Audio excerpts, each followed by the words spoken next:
দর্শকবৃন্দ, আধুনিক পৃথিবীতে মানুষ বসবাসের জন্য, ঘরবাড়ি বানানোর জন্য বন জঙ্গল কেটে উজাড় করে ফেলছে। মানুষের সুখ সমৃদ্ধির জন্য বড় বড় অট্টালিকা তৈরি করছে।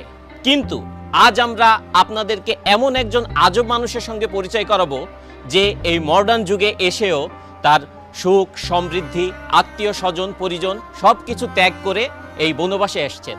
চলুন আজকে আমরা কথা বলবো মিস্টার মিজানের সঙ্গে, যার সংসার ভালো লাগে না। এখন আমরা কথা বলবো মিস্টার মিজানের সঙ্গে।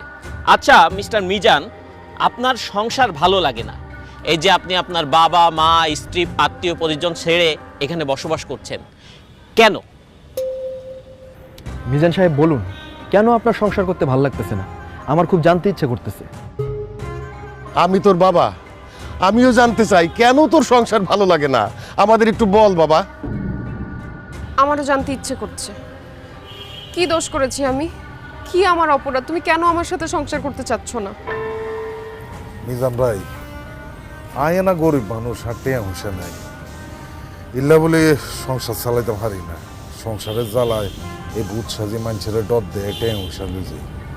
কিন্তু আন্না তো ভাইয়া আর কিছু আছে, তারপরেও আন্নে কিল্লায় এই সংসার বিভাগী হয়ে গেল। কিল্লায় সংসার ছাড়ি দিয়ে এই জায়গায় চলে এলেন, কিল্লায় আন্নের সংসার ভালো লাগে।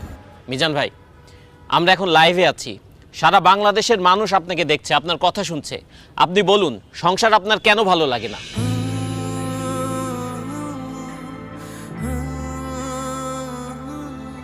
আমি যখন অনেক ছোট স্কুলে পড়ি, তখন আমার মা বাবা, স্কুলের শিক্ষক সবাই আমাকে বলেছেন, সুন্দরভাবে পড়াশোনা করো, পরীক্ষায় ভালো রেজাল্ট করো, তাহলে জীবনে সুখ আসবে। আমিও সেই সুখের আশায় দিন রাত পড়াশোনা করতে শুরু করলাম। পরীক্ষা দিলাম, ভালো রেজাল্ট করলাম, পড়াশোনা শেষ করলাম, কিন্তু সুখ পেলাম না। বরং চাকরি নামের একটা দুশ্চিন্তা আমার জীবনে চলে আসলো। সবাই বলতে শুরু করলো, যদি ভালো চাকরি পাও তাহলে জীবনে সুখ পাবা। তাই চাকরির জন্য বিভিন্ন জায়গায় পাগলের মতো ঘুরতে থাকলাম, ইন্টারভিউ দিতে থাকলাম।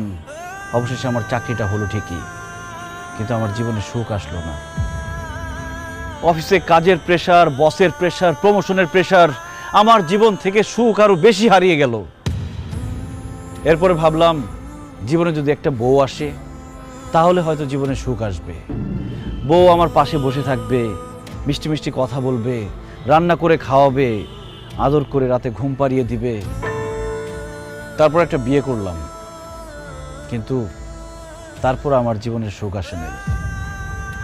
অফিসের প্রেশারের সাথে আমার জীবনে আরেকটা প্রেশার যোগ হইল, সেটার নাম হচ্ছে বউয়ের প্রেশার। কাজের জন্য অফিসে বেশি সময় দিলে বউকে সময় দিতে পারি না, বউকে বেশি সময় দিলে অফিসে সময় দিতে পারি না, বউকে বেশি সময় দিলে অফিসে বসের ঝাড়ি খেতে হয়, অফিসে বেশি সময় দিলে বউর গোমরা মুখ দেখতে হয়। তারপর আজকে এটা লাগবে, কালকে সেটা লাগবে, পরশু ওইটা লাগবে।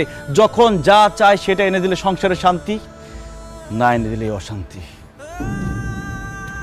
বউয়ের সাথে ভালো মতো কথা বললে বাবা মা রেগে যায়, বাবা মাকে বেশি সময় দিলে ভালো করে কথা বললে বউ অভিমান করে। শ্বশুর শাশুড়ির সেবা করলে বাবা মা রেগে যায়, আবার বাবা মার সেবা করলে শ্বশুর শাশুড়ি রেগে যায়। তবুও শ্বশুর শাশুড়ি, বাবা মা সবার মন জুগিয়ে এই সংসারে আমাকে চলতে হয়েছে। ঈদ আসলে সবাইকে নতুন জামা কাপড় কিনে দিতে হয়েছে, কিন্তু ঈদের আমি কোনো নতুন জামা কাপড় কিনতে পেলাম কিনা সেটা কেউ কখনো জানতে চায়নি। কেউ অসুস্থ হলে তাকে হসপিটাল নিতে হয়, ওষুধ এনে দিতে হয়, কিন্তু সারা দিন শেষে ক্লান্ত হয়ে আমি বাসায় ফিরলে আমার কি খারাপ লাগছে কিনা, আমার কি অসুস্থ লাগছে কিনা কেউ কখনো আমার কাছে জানতেও চায়নি। আর এইসব শুধু আমার সাথে না, বাংলাদেশের হাজার হাজার লাখো পুরুষের সাথে প্রতিনিয়ত হচ্ছে এরকম। এত কিছু করার পরও একজন পুরুষ মানুষ, একজন স্বামী কাউকেই খুশি করতে পারে না। সবার শুধু সেই পুরুষ মানুষটার উপরে কমপ্লেইন আর কমপ্লেইন। তাই সংসার থেকে আমার মন উঠে গেছে। আপন মানুষদেরকে আমার পর মনে হচ্ছে, বাড়িটাকে আমার জেলখানা মনে হচ্ছে। আমার মনে হচ্ছে আমার খোলা হাওয়া দরকার, আমার নির্ভেজাল জীবন দরকার, আমার একা থাকা দরকার। তাই আমি বাড়ি ছেড়ে, সবাইকে ছেড়ে এখানে এসে থাকার চিন্তা ভাবনা করেছি।